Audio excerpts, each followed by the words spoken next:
We'd like to welcome to each and every individual two voices of integrity. And the question is, who am I? So this is Peter Miles. No, not the, not the Peter Miles from Ford versus Ferrari. Not the son of. Right. The son of. A distant relation. A distant relation. So he grew up 50 miles away from where I grew up. Really? Yeah. Oh, see, I didn't know that. So it's interesting because I have a number of rules, and one of the rules that I have is I never watch a movie twice. I just don't. It's like, you know what? If I'm not sharp enough to pick up everything on the movie the first time, I don't want to waste my time twice. But with Ford versus Ferrari, when it came out, I actually watched it 3 times, not only 3 times, but I watched it 3 times in the theater. And I don't have very many regrets in life, but that's one of the regrets in life is that Peter was over in Africa, and I'd ask him, "Have you seen Ford versus Ferrari?" And he said, "No." I said, and I should have said, you want to watch it together because I'm willing to come over to Africa and we could watch. What a great story that would have been, watching Ford versus Ferrari the 4th time. But in Ford versus Ferrari, there's so many, cool pieces. And it's one of the cool pieces is when you're going, I think it's, you're going, I don't know, whatever speed, and all time stops. And it's like, who am I?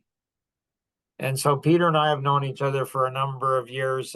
If you haven't heard me talk about Peter, he's the most recent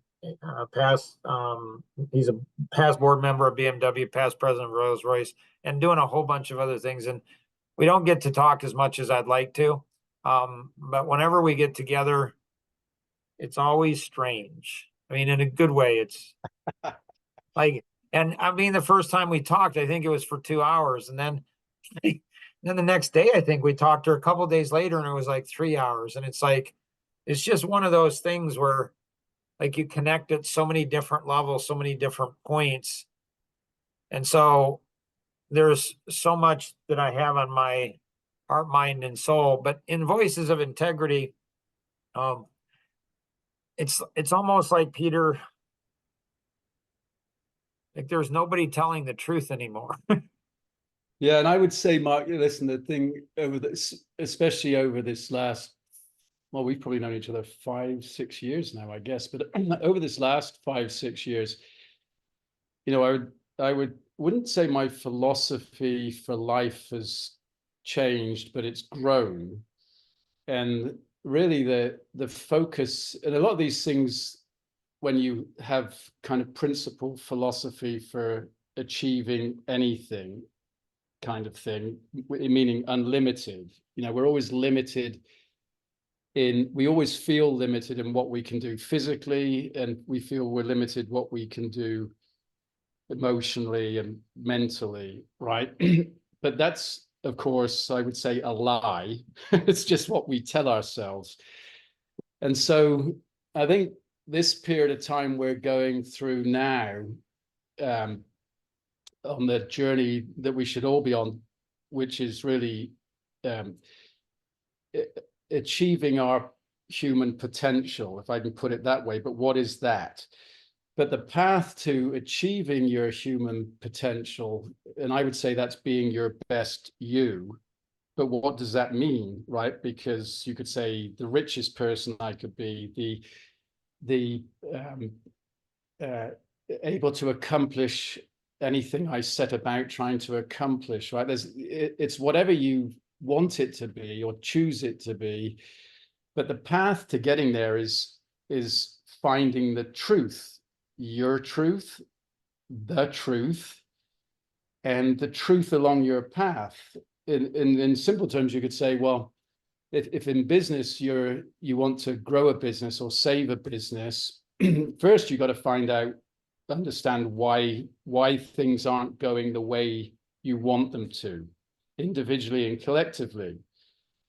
And if you don't find the truth to that, I would relate that more to the scientific truth in the material world. You kind of got to understand the mechanics of what's going on with whatever it is you're applying your skill to, your knowledge to. Because until you find that truth, and some of that often lies in mistakes we've made, right, that have set us on a different path. And unless you go back and learn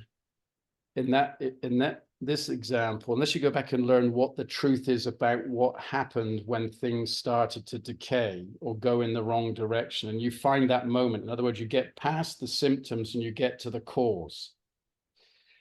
Unless you go back there and figure out the truth of what actually happened in choices you made individually and collectively, it's hard to build on a different path founded on truth. So if you ignore the truth of why things go right and why things go wrong, if you ignore the truth in faith versus believing the good in what you read, it's the same as not believing the truth in what you're doing every day. So seeking the truth, I would say, in what everything you do, and applying it to where you want to go. And that's why just before we started, I said, you just got to keep playing the long game. You've got to have the end in mind, the dream in mind, the goal. When I say goal, usually to me, that means, vision or dream, vision, strategy, goal in layman terms, and then week to week, month to month. Because in the turmoil of what goes on in the world amongst people, basically, in every genre that you're living in, they're just acting in a random way. They're believing whatever they get hit with. The ship's sinking. Where's the life raft? Not the ship's sinking. Where am I off course? What do I need to do to correct whatever happened before I got here? Right. And so, that the simple word, the truth, that everybody is now banding around like AI. Like 10 years ago, they were banding around CBD. Like in 1999, it was the tech bubble. In 2008, it was the financial bubble. That was all wrestling with the truth of what was actually happening before, to create the bubble. And so when you're in those times in your life where things don't seem to be going right, if you accept that they're not going right because it's just the way it is, then you're accepting in a way that your long-term dream can't happen.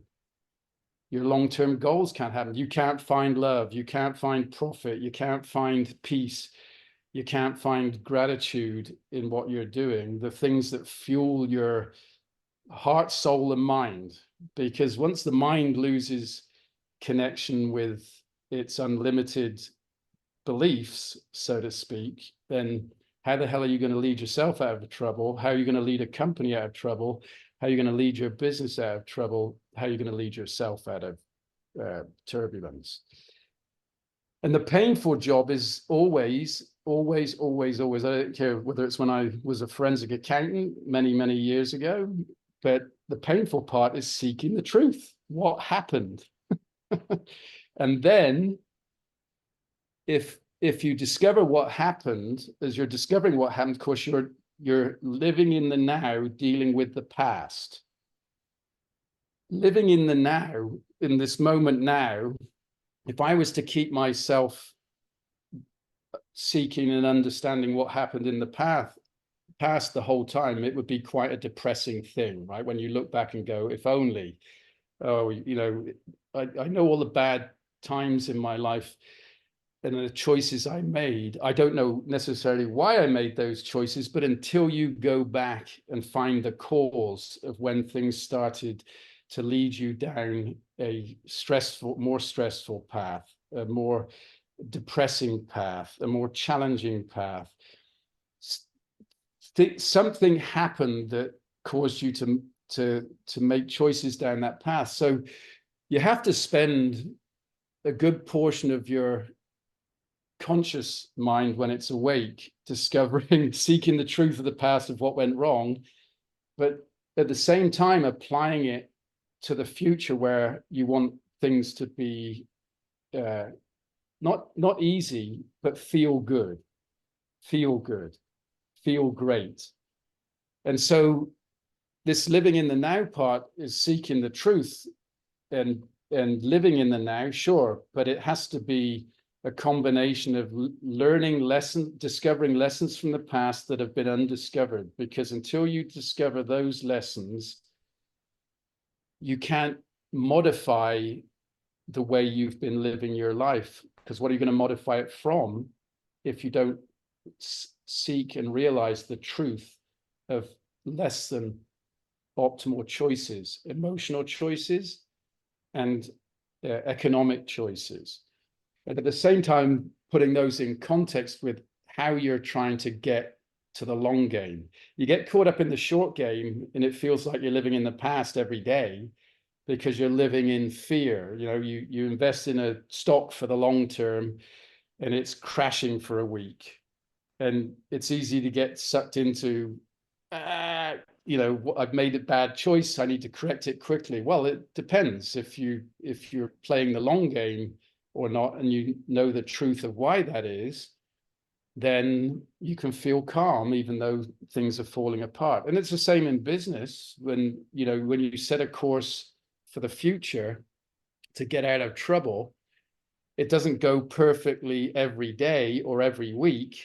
There's setbacks. But if you take your eye off the long game while you're still trying to resolve the day-to-day lessons as you make mistakes, then you'll very quickly lower your vision to the tree on the corner. And that's part of the reason why I also like that, you know, that particular movie, Ford versus Ferrari, because I've been in automotive all my life, and not all my life, but the last 30 years.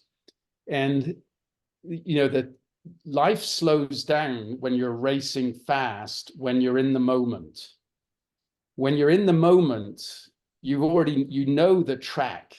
If you're drifting, you know where you need to go. And when you're in the moment, you're not only seeing everything in the rearview mirror, but you're only glancing there from mistakes you may have made before when you were racing. But where you're looking is forward and you know where you're going. And at that moment, when you're in the moment, time stands still. Everything slows down. And I've experienced that I'm not a race driver, but through the training I've done, when you break that fear of what might happen right now, and you start looking where you want to go, and you're in the moment, everything just slows down. It's a weird sensation, but it's the same in life too, actually. If you're going through distress, the first and I'm kind of relating this in and out of business between economic engine and emotional engine. If you're going through, because they're linked, right? Because our body is matter, our brain is matter, and our heart and soul and our dreams are not. They're just energy. And so, you know, as people, as humans, we're going through this communication between, I'll call it our energy, which is our heart and soul, and our brain that's rationalizing and reasoning, right? And if one takes over more than the other, then if it's confidence and competence that's growing, that's okay. It's very exciting. You just got to be careful you don't get drunk on it. And by the same token, if the now, which is an accumulation of the past, is getting the better of you because you're hitting some more turbulence, you got to be very careful. You don't let your mind and your thoughts hold you in that space, because that will just stop you in your tracks. And the happy balance in between is just seeking the truth, seeking the truth and learning the lessons and realizing them on a moment by moment basis, almost by reasoning and rationalizing, and just seeking the truth in whatever you're looking at or talking to, people or data or anything else. and looking forward to imagining what the environment needs to look like around the direction you're going in. And you can apply that to a sales strategy, you can apply it to a business strategy, you can apply it to yourself emotionally and economically. It's not easy because you never quite know in this world what is the truth. If it's a scientific equation or it's science, you can prove it, because that's the definition of science, is being able to prove something is true. But when you're looking forward to the future, whether you're applying numbers in business or whether you're applying emotional confidence, there is no science to prove what's true or what's not. It's just more of a feeling, but the feeling is based on the truth that you've discovered, or as close as you can get to it. Because most people aren't quantum physics PhDs, most people aren't physics PhDs, most people aren't psychological PhDs. And so, you know, we have to learn how to do that in a way by trial and error. And trial and error can be painful unless you enjoy making mistakes and learning from them, and then it's not so painful. But if you don't learn to enjoy seeking the truth, learning painful lessons, then how are you going to ever find it? And if you can't ever find it historically or in the moment now, and you can't believe in the truth of where you're heading to, which takes a lot of thought and a lot of courage, because it's risky. It's risky putting your heart out there, right? It's risky putting your money out there. It's risky putting everything you've become to this moment out there to invest in the future truth. And when it comes to investing in yourself, often that's what most people don't do. They trust that somebody else can tell them or show them what to be, how to be. And there's an element of that if you're a mentor, but if you're an employee and a manager, or you're a manager and you've got a leader in front of you, they can make it confusing too. So the only person at the end of the day that's responsible for understanding all that is you. Anyway, so that's my opening. That's what I think about every day. It's interesting because I remember you and I and Tom and a couple handfuls of other people when we taught the course Leverage, the magical art of positive motivation and manipulation. And we used this model of engineered clarity. And I remember, like, on one of the working sessions with Tom, I remember saying to him, like, I'm so frustrated. It's like, what are you frustrated with? I'm like, I'm frustrated with people who look at the models and they say, oh, I understand it. I don't, you know, I use this model, I send it to a lot of people they're stuck because, but I would say this is a virtuous circle. You know, the more you understand it, the more there is to understand. Right. The English language, particularly if you look at the size of the dictionary, is incredibly complex. We all think, you know, we can say simple things like ask questions, seek answers. And then the next question is, well, what questions, what answers am I looking for, right? Right. And so if I dance around it and say, look, it's simple, but it's a rabbit hole. Because if you think about it, the first segment on ask questions, seek answers, listen, but it goes deeper than that as you dig into it. But in simple terms, what I just described to you, ask questions. Well, in this instance, I'm asking questions of myself every day to go back and find the truth and learn the lessons of the mistakes I've made. And when I say, I'm not blindly looking for the mistakes I've made. I'm looking for the what's making me feel uncertain now, or what's making me feel confused now. And then I look at the circumstances that I think are causing that issue now. And I go back and look for a similar occasion where I felt it before. And when I didn't know what it was. So if I lived through the 1999 bubble, for example, so now I'm relating to business, and now here we are going through this kind of financial turmoil. I go back and learn in those different occasions and recall the lessons that I learned when I know I was feeling a similar kind of vulnerability, let's say, where things are going bad and there's nothing I can do about it, and it's making me feel stressed, right? And so I go back and look at those things, and so I'm asking myself questions and listening to myself give answers. Now, depending on what I'm tackling today, because I'm involved in a lot of things, but if I'm feeling a little anxious, I first try to figure out why I'm feeling anxious first, and then when I'm comfortable that I understand why that is, then I may talk to some mentors about the current situation I'm in that I know will help me find the path forward for that business if I don't have the answers, so that I can't fill my confidence back up. So then I'll go talk to other people and ask them questions and listen to their answers. So to me, that first quadrant on there, ask questions, seek answers, listen, is not, a simple Right. how do I do this, yes or no. It's Right. deeper than that. It's going to the root, finding the truth, finding the cause of whatever it is I can't solve that's See, causing me the you stress. might be able to help me because I'm really struggling. So I was struggling with Tom, and he gave me the answer, and I said, why do people say they understand when they really don't? Like they say, oh, I understand what you're saying. And it's like, I don't even understand what I'm saying. I don't even understand the models. And I built them and I still don't understand them. And he's like, oh, it's simple. It's internalization. I said, well, how do I go ahead and get people to internalize? He's like, oh, I don't know.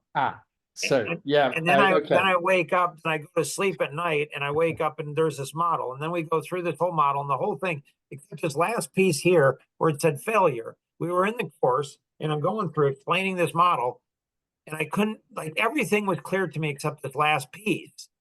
And I go and I say, I don't know what the last piece is, and Peter just spontaneously just says, oh, it's failed. So Like think of this like a racetrack. That's that model you've got there, right? And in order to understand how to get around the track as fast as you can, first you have to know the course, right? Do you agree? Right. You have to know where the bends are. You have to go walk the track and the surface. Same with a golfer, right? Walks the course, professional anyway, would walk the course, look for all the. So they're trying to understand the track, Right. and this model is a track. But you're dealing with people that are most people are amateur drivers, amateur racers, right? They're not even amateur. They may not even be racers. They may not even be drivers. They may not even be amateur golfers. But I'm using those two things as an analogy because until you become proficient at understanding the track that you're on, and if this ask questions, seek answers, true intentions, capabilities, and I'm just reading the third one. It's different to the original one I've got, but it's basically take action, and then you go back to the beginning again in my Right. book, right? So once you understand the layout of the track in simple terms, then you kind of lay over it, ask questions. So here's where I'm stuck. Okay. So Right. when you But said failure, I got it. I'm like, all of a sudden it all makes sense. You go through all of this work and then you fail and then you get it. Now here's my question. Why does it seem that so many people don't get it? because they don't know What I looking mean for. by that is they make the same mistake over and over again and again. They're not, and they can't see it. Like they have all this confidence. They have had this epic failure, whether it's financial or relational or, physical or whatever. They have all of this failure and they make the same mistake again and again, and they don't learn from it. They don't understand. Like they're not picking up why. Right. Yeah, they're not picking up why, but I can tell you simply they don't believe. Don't believe in what? They don't believe it's possible. The No, result. no, they're confident. They know, they've No, had they this no bad relationship, this bad relationship, no no this no bad no. But relationship. I understand that. But what I'm saying is, if you ask most people, um, it do you dream or imagine what you want your life to look like in 6 months from now, in 6 years from now, in 26 years from now, and 40 years from now? Most people don't. That's not what they dream about or have visions of at night. They have dreams and visions of what they have to do the next day or the next week. And so that's the first problem. And so the fact that you don't allow yourself to imagine or visualize or dream how good your life could be with enough detail that you can feel the emotion of the result. Now, in that moment, you don't know how you're going to get there. If you dream too big, you'll tell yourself it's impossible. If you dream or imagine too small, you tell yourself it's not worth it. And I'm saying this with my corporate head on my shoulders, because in a sense, that's harder to solve that for a company of people that's a billion-dollar company, a multi-billion-dollar company, than it is to solve a little thing for yourself, because you've got to get everybody else on board, right? If you're going to get out of a hole and get to triple profit or something, you've got to get everybody on board. It's all very well to imagine what the vision is for the company in 10 years from now, which is quite different from what it is now. It's all electric, not piston engines that have been. So to get there takes a lot of imagination, but it also, when you start coming down from that dreamy vision, you start forming a strategy far out. So you start working from the top down, from the vision down to today, to figure out what the changes, the training, the skills that everybody needs to learn, the direction everybody needs to go in. So it's the same thing, except for yourself. You've got to be doing it for yourself. You have to do it as individuals, because maybe you'll stay in the same, using the same skill, doing the same thing your entire life, and your goal is just to do that because it's a nice job that allows you to be comfortable and so on. But to reach dreams, you've got to get outside your comfort zone, right? You've got to understand the process to get there, and that target is a process. And I would tell you, the way I see it, it's the simplest process, but you have to know that you have to keep going deeper and deeper on each quadrant. All right, so what Because we're gonna do is we're out of time here. Peter and I could go on for, hours, literally. We have in the past. So if you're like, make this a different podcast than what your normal podcast is. So most normal podcasts, you sit and listen, you're a spectator. You're not a right, participant, you're not on the field. So with Life GPS, you can do that. There's no cost. It takes a couple minutes. Just register, and you'll go ahead and then become part of the group. And then you'll be introduced to somebody, to one person, and they'll go ahead and connect with you. And they will then go ahead and interact with you and help you get the most out of the group. You'll help them get the most out of the group. So again, do that. If you have any questions on anything that's covered today, for sure, connect with the individual who invited you to participate in today's session, or you can call toll-free 888-230-2300, outside the US 630-393-9909. And always remember, we can accomplish so much more together than we ever could on our own. Can't wait to have Peter back again for another podcast. It's most interesting person. We'll see you. Bye-bye.